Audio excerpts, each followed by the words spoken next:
नमस्कार, एक बार फिर स्वागत है आपका महाशिवरात्रि के महापर्व पर। हम आपको लेकर के आए हैं अलीगढ़ महानगर के सिद्धपीठ खेरेश्वर धाम हरिदासपुर क्षेत्र में। कहा जाता है कि संगीत सम्राट स्वामी हरिदास जी की जन्मस्थली से कहा जाता है और यहाँ पर जो महादेव बाबा का जो दर्शन है वो वास्तव में द्वापर काल से इस मंदिर का इतिहास जुड़ा हुआ है और द्वापर काल से यहाँ पर देवादिदेव महादेव विराजमान रहकर अपने भक्तों की सभी मनोकामना को पूर्ण करते हैं। और आज महाशिवरात्रि का पर्व है और महाशिवरात्रि के पर्व पर इस मंदिर की मान्यता इसलिए ज़्यादा बढ़ जाती है कि यहाँ पर सैकड़ों और हजारों की संख्या में नहीं बल्कि लाखों की संख्या में यहाँ पर श्रद्धालु आकर देवादिदेव महादेव की पूजा अर्चना करते हैं और उनका आशीर्वाद प्राप्त करते हैं। तो कहा जाता है कि शिव और शक्ति के मिलन का महापर्व शिवरात्रि है और इस शिवरात्रि पर अलीगढ़ के लोगों की अगर बात करें तो आस्था का अपार सैलाब लोगों के मन में दिखाई दे रहा है और इसी की बानगी है। अभी थोड़ी देर पहले हमने आपको दिखाया था अलीगढ़ महानगर के अचलेश्वर पर किस तरह का नज़ारा था और अचलेश्वर के बाद अब हम आपको लेकर के आए हैं सिद्धपीठ खेरेश्वर धाम हरिदासपुर में। यहाँ पर श्रद्धालुओं को नियंत्रित करने के लिए वास्तव में यहाँ पर पुलिस बल को ही नहीं बल्कि यहाँ पर सेवादारों को भी काफ़ी मशक्कत करनी पड़ रही है। यहाँ पर जैसा कि हमें जानकारी मिली, रात्रिकाल 12 बजे से यहाँ पर देवादिदेव महादेव के ऊपर जलाभिषेक का क्रम प्रारंभ हो चुका था। कांवरिया भक्तों का आना भी यहाँ पर प्रारंभ हो चुका था, उसी के हिसाब से यहाँ पर व्यवस्थाएं नियत की गई थी और यहाँ पर तब से लेकर अब तक अनवरत रूप से श्रद्धालुओं के आवागमन का सिलसिला निरंतर जारी है। यहाँ पर यह मंदिर का प्रवेश द्वार है और प्रवेश द्वार से लेकर अंतिम छोर तक और अंतिम छोर से लेकर प्रवेश द्वार तक जहाँ तक हमारी नजर जा रही है वहाँ तक हमारे श्रद्धालु नजर आ रहे हैं। इस मंदिर के अगर इतिहास की बात करें तो द्वापर काल में कहा जाता है कि कभी स्वयं भगवान श्री कृष्ण और बलराम ने यहाँ पर देवादिदेव महादेव की पूजा अर्चना की थी। उस वक्त जिस वक्त कृष्ण बलराम यहाँ इस रास्ते से गंगा स्नान को गुजरे थे तो यहाँ पर रेत का एक टीला देखकर उन्होंने रात्रिकाल विश्राम करने का कृष्ण बलराम ने यहाँ पर मन बनाया और यहाँ पर विश्राम करने के बाद जो ऋषि मुनि यहाँ पर रहते थे, जो तपस्वी यहाँ पर रहते थे, उनके अनुरोध पर भगवान बलराम जी ने यहाँ पर कोलासुर नाम के दैत्य का यहाँ पर वध किया। कोलासुर के नाम का आपको बता दूं कि यहाँ पर तहसील कोल जो क्षेत्र है वो कोलासुर के नाम पर थी। यहाँ पर कभी कोल का शासन था, उस कोल का अंत यहाँ पर द्वापर काल में भगवान श्री कृष्ण ने किया और तब से लेकर अब तक यहाँ पर देवादिदेव महादेव अपने श्रद्धालुओं को निरंतर दर्शन देते हैं। मैं आपको बता दूं यहाँ पर शिवरात्रि का दिन है, लेकिन शिवरात्रि से अलग हटकर अगर सोमवार की बात करें तो सोमवार को यहाँ पर बड़ी दूर दूर से श्रद्धालु दर्शन करने के लिए आते हैं और सोमवार के अलावा यहाँ पर मेला भी लगता है और आज भी वास्तव में यहाँ पर बिल्कुल मेले जैसा नज़ारा नजर आ रहा है कि श्रद्धालुओं की भीड़ बिल्कुल कम नहीं हो रही है। अभी यहाँ पर हम प्रवेश द्वार पर हैं और प्रवेश द्वार के बाद अब हम आपको सीधे लेकर चलेंगे यहाँ से सीधे उस गर्भगृह की ओर, जिस गर्भगृह की ओर जाने के लिए लोग यहाँ पर घंटों तक प्रतीक्षा कर रहे हैं। ओम नमः शिवाय की जय जयकार करते हुए इस वक्त हम अलीगढ़ के एक ऐसे सिद्धपीठ पर आ चुके हैं। इस सिद्धपीठ को सिद्धपीठ खेरेश्वर धाम हरिदासपुर के नाम से जाना जाता है और यहाँ पर देवादिदेव महादेव का और मंदिर के अंदर भी चारों तरफ यहाँ पर जल ही जल दिखाई दे रहा है।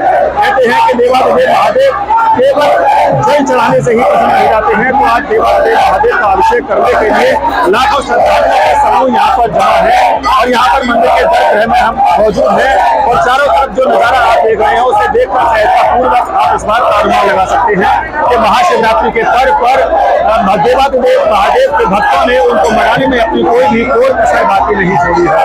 यहाँ पर हर उम्र और हर वर्ग के महिला, पुरुष, बच्चे और बुजुर्ग यहाँ पर अनवरत रूप से घंटों लाइन में खड़े होकर निरंतर अपनी अपनी बारी की प्रतीक्षा कर रहे हैं। तो वहीं दूसरी तरफ यहाँ पर जो अंदर सेवादार हैं उनको इन श्रद्धालुओं को संभालने में काफी मुश्किल का सामना करना पड़ रहा है।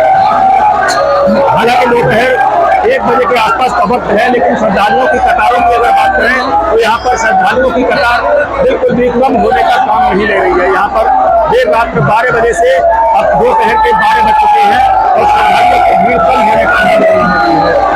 यहाँ पर सिद्धपीठ खेरेश्वर धाम मंदिर से अपने सहयोगी राहुल वास्ते के साथ प्रदीप पंडित, वरुण चैनल अलीगढ़। यहाँ बढ़िया व्यवस्था रही, बैरिकेटिंग बना, पानी की व्यवस्था, बिजली की व्यवस्था, पुलिस प्रशासन का भी अच्छा सहयोग मिला और लाखों की 3-4-5 लाख की करीबन भीड़ आई और बढ़िया मेला संपन्न हो गया।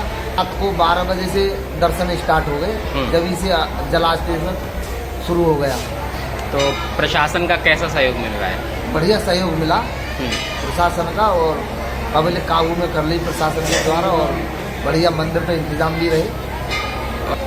शाम को आरती महाआरती होगी तो थोड़ा 10-5 हज़ार जब भी पब्लिक आ सकती है दर्शन करने के लिए महाआरती में। महाशिवरात्रि महोत्सव 2024 का आयोजन चल रहा है। संदेही बहुत सुंदर आयोजन चल रहा है। लगभग 5 लाख भक्तों ने दर्शन कर चुके हैं और रात्रि 12 बजे से ही भीड़ का रुकने का नाम नहीं ले रहे हैं। और आप देख रहे हैं मेरे पीछे अभी भी भीड़ बरकरार बनी हुई है और लगभग 5 लाख से अधिक की संख्या में भक्तों ने यहाँ जलाभिषेक कर चुके हैं। कमेटी की ओर से यहाँ पे 80 सेवादल लगे हुए हैं। पूरा परिसर 40 CCTV कैमरे में कैद किया गया है। प्रशासनिक अधिकारी भी हमारे साथ जुड़े हुए हैं। कल भी जिलाधिकारी कमिश्नर महोदय जी का यहाँ पे भ्रमण हुआ था और प्रशासन का भी पूरा सहयोग रहा है। नगर निगम के द्वारा सफाई चल रही है और मंदिर के सेवादार पूरी तरह से लगे हुए हैं। कांवड़ की संख्या की माने तो कांवड़ की कोई गिनती नहीं हुई है।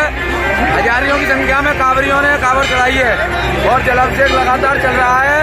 साढ़े 6 बजे तक जलाभिषेक रहेगा। उसके बाद अभिषेक महाआरती का आयोजन यहाँ रहेगा। इसके साथ ही 4 बजे भोलेनाथ की बारात स्वामी ये पास के ही गाँव हरदासपुर से आएगी और उसके बाद मेहंदी की रस्म, हल्दी की रस्म, इस प्रकार से आज का ये आयोजन यहाँ भव्य आयोजन होगा। ये ऋषि भोज पर्व गत वर्षों की बात भी मनाया जा रहा है और इस वर्ष दूसरे भी जयंती है ऋषि दयानंद जी की बड़े धूमधाम से ये मनाई जा रही है। अलीगढ़ में भी अन्य जनपदों, प्रांत और राष्ट्रीय स्तर पर जो मनाई जा रही है, अलीगढ़ में भी बड़ी धूमधाम से मनाई जा रही है।